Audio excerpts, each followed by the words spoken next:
Dan kalau karena aku adalah orang yang belajar Islam untuk mengartikan seluruh fenomena-fenomena hidup ini, maka aku akan mencari solusinya dari dalam Islam. Dan ternyata banyak banget gitu maksudnya. Dan itu kita perlu pelajari bagaimana Islam mengatasi problematika kepemimpinan, problematika kemiskinan, problematika pergaulan dan segala macam. Kalian kalau ngelihat zaman jahiliyah itu yang diselesaikan Rasulullah tuh bukan sekedar orang gak sholat jadi sholat doang. Iya, itu malah less problematik. Iya, less problematik, yang diurusin itu segala macam perpolitikan sampai Rasulullah itu diangkat sebagai pemimpin gitu dan menyelesaikan masalah-masalah yang lain. Jujur, kalau nggak ada Islam kayaknya kita kehilangan harapan ya. Gua nggak ada tujuan hidup deh. Maksudnya ngelihat kondisi sekarang, tapi karena Islam ngasih tahu bahwa ini tools kalian perbaiki. Iya. Ini alat-alatnya silakan perbaiki. Nanti sisanya serahkan sama Tuhan. Itu membuat aku semakin percaya diri untuk stay di Indonesia dan ikut dalam gerakan perbaikan ini.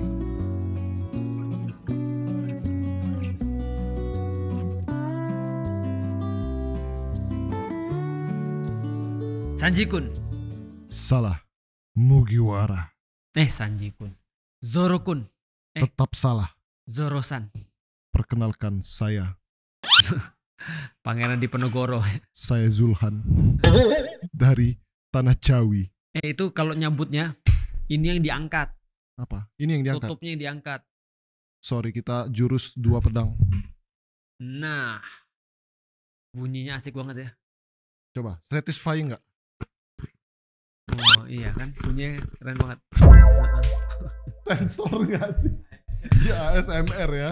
Jadi kita hari ini ngomongin apa, Zoro-san? Mugiwara, saya khawatir dengan kondisi negeri Wano. Negeri Wano ini. Karena kita lagi pakai Wano nih. Iya. Wano ini ya. Wano kuni. Wano hijau, Wano merah. Iya. Bahasa Palembang, Ustaz. Wani-wani nih. Wani piro. Iya, Wani piro. Saya khawatir dengan kondisi negara ini yang semakin mencekam. Gimana? Di mana para tentara-tentara Marine ini sudah mengubah Kaigun ya? Iya, mengubah undang-undang sehingga mereka sangat kontroversial di mata masyarakat. Nah, ini saya lihat berita-beritanya ini sungguh mengkhawatirkan masyarakat turun ke jalan menolak undang-undang yang disahkan ini, tapi tetap disahkan. Iya. Gimana nih menurut Mugiwara melihat kondisi negeri yang semakin mengkhawatirkan ini? Iya. Pertama ya, kalau kulihat ya, sebenarnya problematikanya itu selalu pada proses bagaimana harusnya sesuatu tuh dilegislasi ya. Harusnya tidak seperti ini ya. Harusnya nggak seperti ini. Jadi pertama tuh gini ya, kalau kita lihat ya. Kita sebenarnya kalau kita bicara tentang ini ya, pendidikan itu memang harus dari awal sebenarnya kok. Benar. Jadi kenapa harus dari awal? Karena kalau nggak dari awal mereka nggak ngerti tentang proses politik yang terjadi itu kayak apa. Benar, gitu ya. Nah, betul. pertama kita harus kasih tahu dulu dalam sistem trias politika. Ya. Ada yang legislatif, yudikatif, sama eksekutif. Iya, trias politikanya J.J. Rousseau dan Montesquieu ya. Ya. Bahwasanya idenya sederhana idenya. Nanti kita jelasin idenya dulu supaya orang ngerti ya. Oke. Idenya adalah yang namanya power itu sangat berbahaya. Power tuh kekuasaan, kekuatan. Ya, power, otoritas, akses, dan aset. Benar. Nah, itu sangat berbahaya. Makanya ada muncul di peribahasa bahasa Inggris, power tends to corrupt. Sesungguhnya kecenderungan power, kekuasaan itu akan memberikan kesempatan bagi orang untuk melakukan korupsi. Benar sih. Jadi semakin besar power, semakin besar kesempatan korupsi. Benar sih. Superhero aja banyak yang long live enough to see yourself become a villain. Iya. Karena dia punya kekuatan, seiring waktu dia akhirnya jadi villain. Betul. Dia jadi villain. Jadi villain kan ya. Artinya ketika power ini adalah nature-nya dia korup. Ya. Maka absolute power corrupt absolutely. Jadi kalau seandainya power itu akan memberikan kecenderungan orang untuk senantiasa korup, gitu kan ya. Korup itu dalam hal ini rusak ya. Rusak, bukan berarti korup nyelewengin duit doang. Iya, bukan hanya nyelewengin duit doang nih. Tapi banyak hal lah, kolusi juga termasuk korup gitu kan ya. Nah, artinya kalau power ini benar-benar sudah mutlak pada satu titik, satu orang, maka dia akan pasti korup. Benar. Jadi power tends to corrupt, absolute power corrupt absolutely. Artinya kalau power ini kemudian benar-benar sudah mutlak, maka dia pasti akan korupsi. Itu sudah adagium. Iya. Gitu kan ya. Udah hukumnya gitu. Salah satu contoh Contoh. Kerajaan. Kerajaan apa? Kerajaan tuh tidak berbagi power. Benar. Raja tuh mutlak. Raja tuh mutlak. Iya. Maka muncullah kemudian peribahasa lagi, a deo rex, a rege lex. Apalah itu artinya ya? Deo. Deo itu artinya Tuhan. Deo Tuhan. A deo rex artinya adalah Tuhan memilih raja. Tuhan memilih raja, ya Rex raja tahu aku. A rege lex. A rege lex, rege. Maka, yo mau gak? Nah, rege itu musik. Musik. Maka karena Tuhan sudah memilih raja, maka aturan-aturan akan dibuat oleh raja. Oh, maka raja tuh jadi kayak ininya Tuhan lah. Iya, representasi. Tuhan. Jadi titah raja adalah firman Tuhan. Nah, artinya ini yang menyebabkan banyak sekali korupsi pada masa-masa Dark Age. Benar, Eropa zaman dulu. Zaman dulu. Maka dimunculkan sebuah usaha untuk bisa untuk bisa membuat ini selesai. Harus ada solusinya. Power ini nggak boleh absolut di sini, kalau nggak boleh rusak nih. Gitu ya. Maka muncul Renaissance kan. Dari Renaissance pemikir-pemikir kemudian mengatakan bahwa let's separate the power. Ada power by religion, bawa Tuhan tadi sama. Bukan negara tuh apa ya? Jadi gini, justru karena power waktu itu adalah digabungin semua, maka separate, ayo kita pisahin. Nah, bagaimana cara misalnya trias politika itu? Iya benar. Jadi legislatif itu memegang fungsi pembuatan aturan. Eksekutif seperti namanya eksekusi adalah yang menerapkan aturan atau pemerintahan, dan satu lagi adalah yudikatif. Yudikatif itu kayak polisi, jaksa dan segala macam, ini adalah yudikatif. Jadi sesuatu yang memang menjadi badan-badan tersendiri sehingga nggak bersatu satu sama lain. Gampangnya gini, kalau ada sesuatu yang memang terjadi, kalau ada sesuatu yang korup, idealnya menurut Montesquieu dan J.J. Rousseau itu adalah dia akan terjadi check and balances.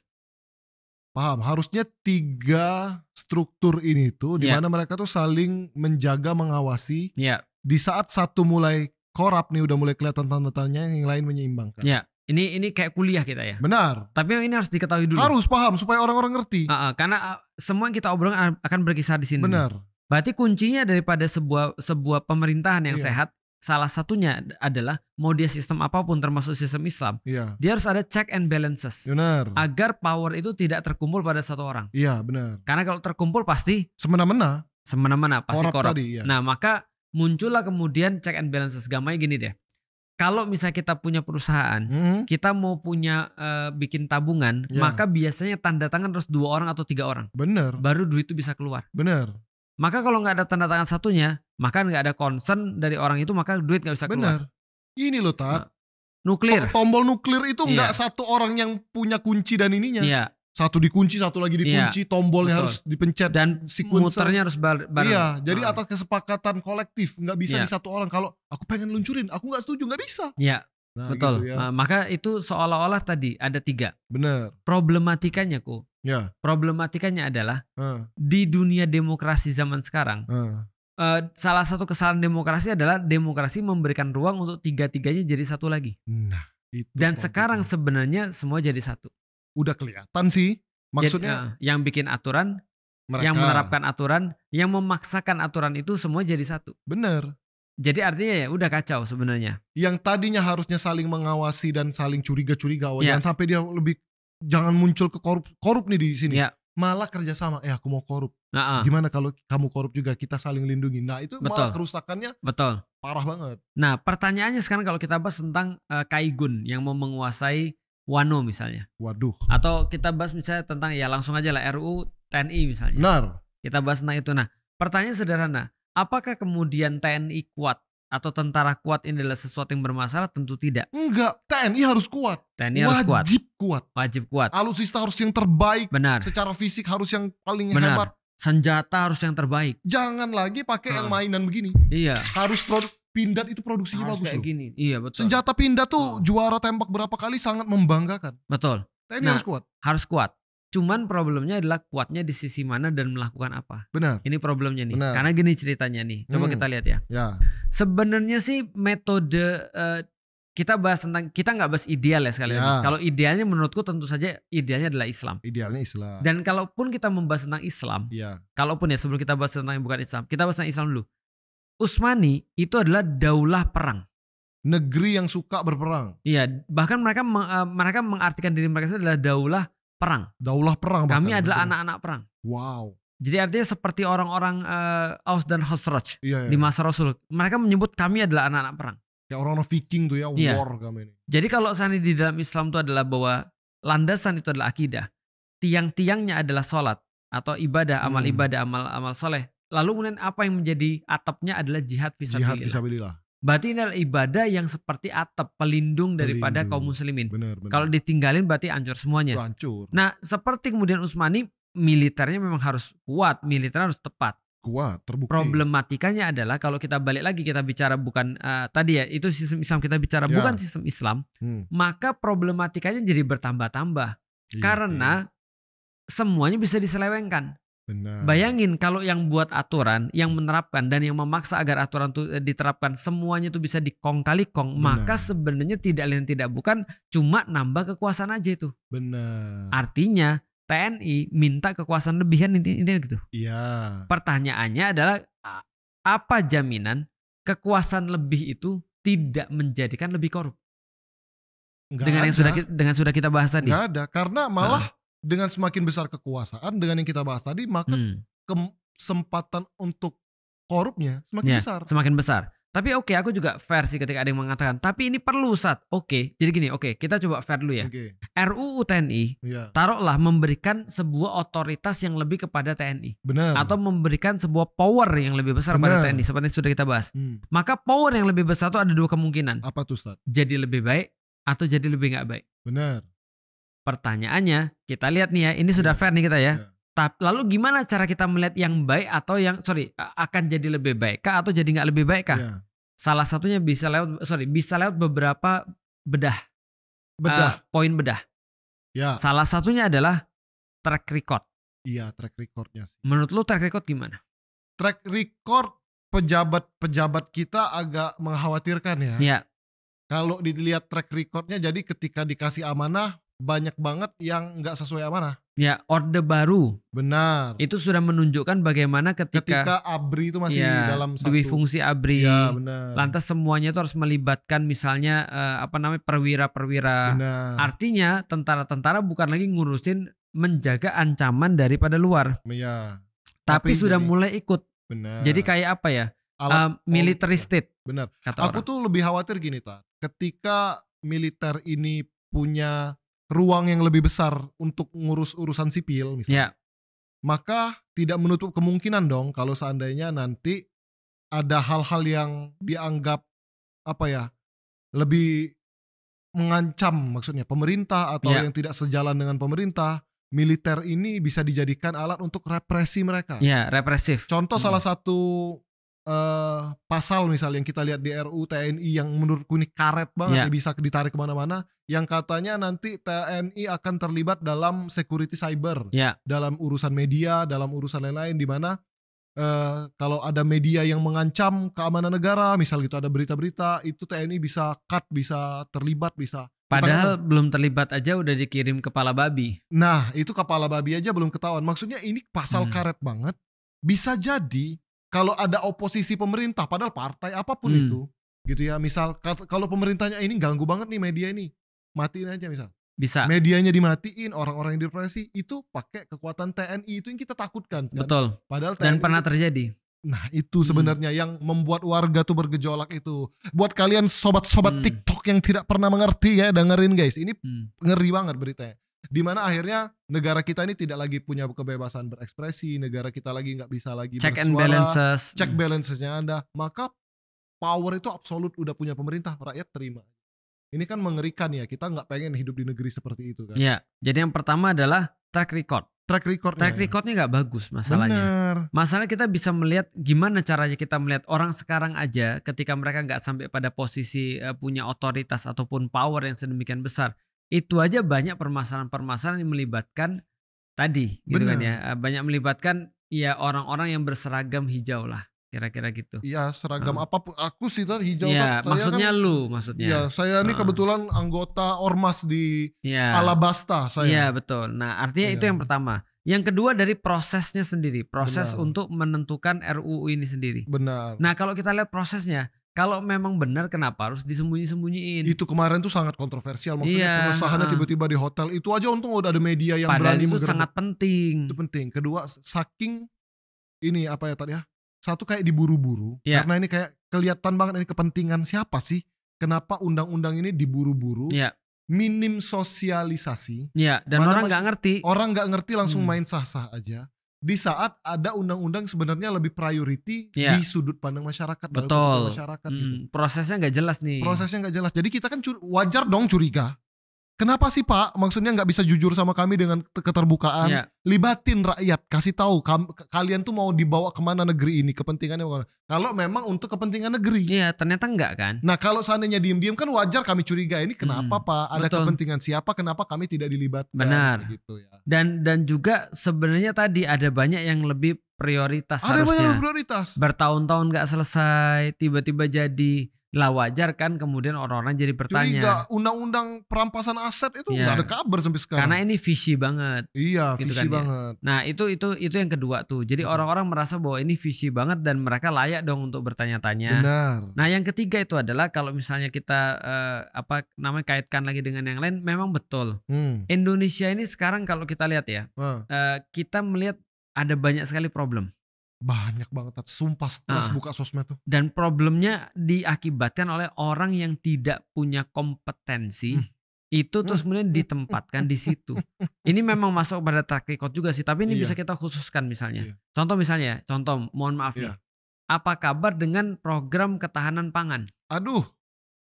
Udah lupa masyarakat mah. Nah artinya kan coba lihat ya. Ini kan berarti kan harusnya ada nih. Ini programnya ada. Harusnya dipertanggungjawabkan dong. Iya, hasilnya gimana? Hasilnya dilaporkan. Kayak apa gitu maksudnya. Dilaporkan. Nah iya dilaporkan. Jangan kemudian cuma gitu-gitu aja. Nah pertanyaannya adalah kalau andai kan ya. Kemarin aja belum ada apa-apa. Kok bisa Menteri Pertahanan itu nanam bahan pangan? Kok bisa itu maksudnya? Kenapa menurutku ya? Kenapa nggak diserahin Kementerian Agama? Pertanian aja. Memang ditugasnya. Iya kan memang tugasnya kan. Kalaupun memang dikatakan enggak ini adalah proyek strategis negara karena berkaitan ketahanan pangan. Iya, lu tinggal jagain. Iya, jagain sawahnya nggak dicolong orang. Benar, atau gimana caranya? Tapi soalan teknis ya pasti petani lebih ngerti. Tahu sih maksudnya ini kok tugasnya ini tumpang tindih. Menko Polhukam tuh ngurusin banyak hal banget. Betul. Maksudnya hierarki dalam pekerjaan kita ini dalam urusan kepentingan atau memang jabatan itu tuh wakil rakyat yang semestinya. Jadi aku ngerasa gini loh Tat. Ada yang salah menurutku kenapa ganti orang pun itu tidak mengubah apa-apa. Iya. Gitu ya. Malah semakin kita lihat ganti orang yang naik ini adalah orang-orang yang semakin gak kompeten. Cuma pengen gantian aja sih. Taunya dari mana? Dari komen yang gak mutu banget. Maksudnya begini ya, kalau aku nih sebagai ketua ormas di Alabasta, anak buahku nih bermasalah dan orang-orang Alabasta marah-marah sama aku, kamu tuh ormas Zoroaster itu kok kenapa marah-marah? Aku akan redam kemarahannya dengan apa? Ngalah aja. Ya maaf ya warga sekalian, saya akan coba kelola anak-anak saya akan perbaiki, mudah-mudahan di kedepannya akan lebih baik. Udah, walaupun kedepannya gak lebih baik, minimal aku udah menenangkan orang. Ini orang-orang komplain ditantang. Pak, harga cabai di Impel Down mahal. Jangan makan pedas, makan racun lah, makan apa gitu ya. Betul. Makan itu yang lain. Problematis tuh. Pak, kita dikirimin kepala babi, ya kenapa nggak dimasak aja? Ini aneh banget. Maksudku gitu ya. Aku jadi pejabat aja bisa kalau sekedar komen-komen gak mutu begitu. Betul. Apa ya maksudnya? Kenapa? Tidak punya hati nurani. Satu, hati nurani. Kedua, PR kelasnya ini memang gak ada kan? Iya benar. Ngomongnya sekendaknya aja. Ngomong sekendaknya. Anehnya zaman dulu tadi ya, orang tuh bikin masalah, mereka tuh masih bisa ngeredam. Minimal diem, ngilang. Ini orang marah, ditantangin dan. Aku heran zaman sekarang. Orang marah. Orang lagi kesel dengan Pertamina, malah ditantangin ya. Iya. Terus seolah-olah menganggap kita tuh bodoh. Iya. Ini mah blending bukan oplos. Gua selebet juga nih pakai. Maksudnya kita tuh rakyat dibodoh-bodohin. Nah yang aku bingung, mengapa ganti orang tetap aja dapat yang tadi tidak apa ya? Bukan kompetisinya, komprehensif, kompetensi. Sorry guys, bulan puasa udah kompetensinya. Kedua, kayak seolah-olah Indonesia tuh memberikan ruang kepada yang ahlinya, malah nggak bisa ngapa-ngapain. Jadi misal orang yang memang harusnya paham tentang manajemen Pertamina, orang yang paham tentang ketahanan pangan, nggak dapat ruang, larinya keluar. Kemarin aku lihat ini, ada profesor yang bikin kompor apa gitu ya, lakunya di Eropa tapi di Finland dan lain-lain gitu. Nah itu yang aku bilang. Jadi gini, coba lihat ya, kan kemarin kita bahas ya, bahwasanya orang tuh kalau misalnya ya dia pengen untuk benar-benar mencerdaskan rakyat. Benar. Harusnya dia akan menginvestasikan jangka panjang, yaitu adalah pendidikan. Benar. Rasulullah SAW itu kan menginvestasikan kepada pendidikan lebih banyak daripada yang lain. Tapi kalau dia tidak peduli sama itu, dia akan cari proyek mana bukan yang investasi jangka panjang, tapi yang langsung kelihatan hasilnya. Perbaiki gorong-gorong, perbaiki jembatan, segala macam yang bisa muncul langsung. Program makan bergizi gratis. Itu langsung bisa dilihat tuh, itu problemnya tuh. Nah maka cara pandang itu gitu, termasuk RUU TNI ini.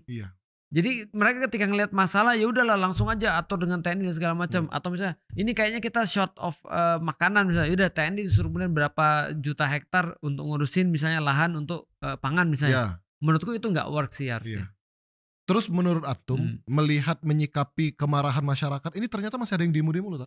Aku kira cuma di Jakarta doang habis itu selesai. Ternyata di daerah tuh ada yang di Malang kemarin bakar-bakar gedung, di daerah-daerah tuh masih ada maksudnya bentuk-bentuk protes masyarakat lah yang diwakili oleh mahasiswa. Menurut Antum, reaksi yang tepat melihat kondisi sekarang tuh gimana?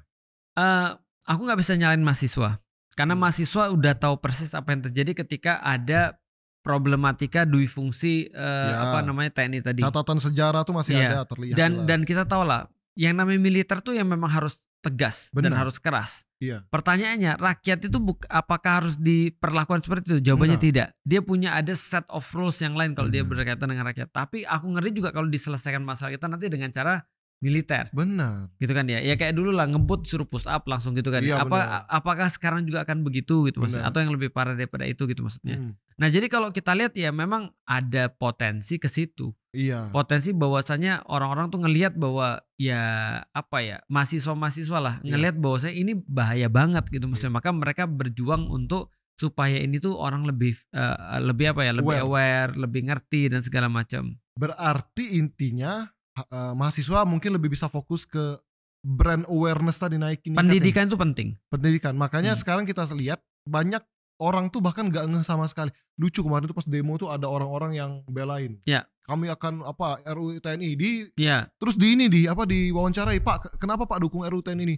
Gak tahu Pak, saya disuruh sini. Gak tahu gitu kan. Yang wajah-wajah orang-orang yang mohon maaf ya, yang mungkin gak pernah kesana juga. Makanya itu kata komennya tuh lucu-lucu. Itu tuh buzzer.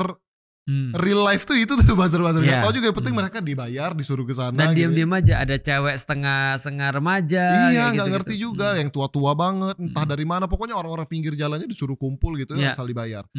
Berarti mereka ini kan gak ngerti. Memberikan pengertian itu berarti misi utamanya. Betul. Gak harus anarkis dong. Gak harus bakar-bakar pagar dong. Karena tujuannya itu edukasi. Berarti jangan malah yang tidak edukatif, malah kontraproduktif. Bisa jadi kita ngebakar menjauhkan dari edukasi, orang-orang malah nggak empati sama kita. Betul. Orang malah benci. Katanya mau edukasi kok malah bakar-bakar, jadi susah. Dan kan? Yang kita cari bukan menggulingkan siapapun. Nggak ada menggulingin siapa. Tapi kita cuma ngasih tahu hati-hati gitu maksudnya. Iya, bahwa ini ada peluang semakin represif. Betul. Peluang di mana gerakan kita, dakwah kita, konten kita untuk edukasi ini kalau seandainya dianggap tidak sejalan dengan pemerintah akan bungkam, itu ada. Dan jangan lihat cuma yang berhasil kayak Cina. Ada juga yang kayak Korut. Ada yang Somalia lah segala macem negaranya. Jadi, coba lihat dulu kita orang-orang ke pasar bawa AK-47 itu kan ngeri juga. Iya, gitu. Kan kita nggak pengen begitu tuh. Kita nggak pengen begitu. Nah, mungkin apalagi ya, ngelihat pemerintah, ngelihat kondisi Indonesia yang mengerikan, terus kita bersuara. Itu kan rada ngeri ya, Tat. Aku kemarin dikasih tahu katanya banyak tokoh-tokoh yang dulu vokal banget, diam ya, sekarang hilang. Dan yang sekarang masih mau vokal itu udah mulai represif gitu. Di-repress. Iya, di-repress sehingga dia macam-macam lah ancamannya. Kira-kira menurut Antum, sikap kita itu gimana kalau di kondisi seperti itu? Tetap Didik umat sih menurutku. Didik umat ya. Jadi kalau ada yang pengen tetap turun ke jalan, tentu kita sangat respect sekali. Karena justru mereka lah yang justru akan memberikan. Kalian posnya di sana, kami udah nggak bisa lagi. Iya. Tapi yang juga tidak kalah penting adalah mereka benar-benar mengedukasi. Benar. Jadi ini masalahnya ada di mana? Ya. Kalau andai kan mereka cuma ngeliat masalah cuma pada RUU-nya, besok-besok ada banyak sekali RUU yang akan direvisi yang harus kita perhatiin lagi. Ada lagi nih kayaknya bakal ada RUU brand new yang bakal kontroversial. Ada Polri. RUU Polri. Ya, tunggu aja nanti kejaksaan minta juga. Iya betul. Nah itu juga minta juga, yang BUMN minta juga, atur dah gitu. Nah cuman kalau nggak punya orang dalam nggak akan bisa dibahas cepat itu. Nah jadi tetap aja kita sebagai orang yang muslim dan kemudian peduli dengan Indonesia, makanya terus belajar. Ya. Minimal ngajarin kita seperti apa proses politik yang benar. Lalu kemudian bagaimana menyikapi proses politik yang sekarang. Ya. Maka kalau kita punya suara lewat kritik, kita bisa kritik. Kalau kita punya doa, kita doakan yang terbaik. Kalau kita punya tinta, ya kita tulis dengan tinta kita. Itu sih cara edukasi sebenarnya. Tetap bersuara sih, karena jujur ya, ngelihat kondisi Indonesia sekarang ini kan bikin insecure, bikin anxiety dan lain-lain. Sampai aku nggak nyalain orang-orang yang mau kabur aja, karena aku tahu kalian pasti gelisah banget ngelihat kondisi negeri kita seperti ini, dan kalian khawatir anak-anak kalian itu akan tumbuh dalam chaos seperti apa. Makanya mending kalian kabur aja dulu. Tapi buat kalian yang mau bertahan, tolong bantu perbaiki bangsa ini. Buat apa? Maksudnya buat suatu karya untuk edukasi. Jangan sampai kita di sini diem-diem aja jadi alat yang nggak kontraproduktif malah. Dan kalau karena aku adalah orang yang belajar Islam untuk mengartikan seluruh fenomena-fenomena hidup ini, maka aku akan mencari solusi dari dalam Islam. Dan ternyata banyak banget gitu maksudnya. Dan itu kita perlu pelajari bagaimana Islam mengatasi problematika kepemimpinan, problematika kemiskinan, problematika pergaulan dan segala macam. Kalian kalau ngelihat zaman jahiliyah itu yang diselesaikan Rasulullah tuh bukan sekedar orang gak sholat jadi sholat doang. Iya, itu malah less problematik. Iya, less problematik, yang diurusin itu segala macam perpolitikan sampai Rasulullah itu diangkat sebagai pemimpin gitu dan menyelesaikan masalah-masalah yang lain. Jujur, kalau nggak ada Islam, kayaknya kita kehilangan harapan nih. Gua nggak ada tujuan hidup deh. Maksudnya ngelihat kondisi sekarang, tapi karena Islam ngasih tahu bahwa ini tools kalian perbaiki. Ini alat-alatnya silakan perbaiki. Nanti sisanya serahkan sama Tuhan. Itu membuat aku semakin percaya diri untuk stay di Indonesia dan ikut dalam gerakan perbaikan ini. Dan yang terakhir, kalau andai kan ada bukan perlawanan ya, ada protes dari rakyat, ya tugas pemerintah yang meyakinkan, menenangkan, jangan ditantangin Pak. Iya, meyakinkan dong. Kenapa kamu perlu ini low poin-poinnya. Nanti kalau sampai di titik ini nggak bisa, kami akan begini. Benar. Contoh yang kita takutin apa? Yang kita takutin adalah TNI diberikan kewenangan sampai di titik-titik private. Benar. Ngeri. Bahkan kemudian kayak nentuin jadi playing guards kan. Benar. Siapa yang benar dan siapa yang salah. Lah kalau ada jaminan kayak gitu ya tentu orang akan relief dong. Percaya aja. Ya cari dong, maksudnya kasih tahu dong. Iya, tenangkan kami tuh Pak. Iya. Jadi kalau kami tuh kayak seolah-olah istri yang sedang gelisah dengan suaminya, malah dikasih hadiah, malah jangan dibilang, mama banyak protes saya nikah lagi gitu ya. Itu nggak bakal awet tuh rumah tangga Pak. Iya betul. Dan mungkin kepesan kita secara personal nih ya, untuk aku dulu punya banyak teman tentara. Buat para TNI tentara yang masih punya hati nurani, apapun kondisi Indonesia ke depan, apapun RUU-nya, tolong dahulukan kepentingan rakyat, bukan pribadi, bahkan instansi. Karena inget lagi, kalian dulu daftar TNI itu buat apa? Aku pernah daftar TNI sampai ini loh, secapa Akmil tuh udah mau lulus. Inget lagi, kita dulu daftar TNI itu buat apa maksudnya? Untuk menjaga rakyat ini kan. Lah kalau seandainya rakyat ini malah direpresif, yang kalian jaga tuh siapa? Jangan-jangan bos yang punya kepentingan. Oke. Itu aja dulu ya kita ya. Kami pamit dulu. Kami mau mengalahkan Kaido dulu dan juga siapa sih? Pamit. Assalamualaikum warahmatullahi wabarakatuh.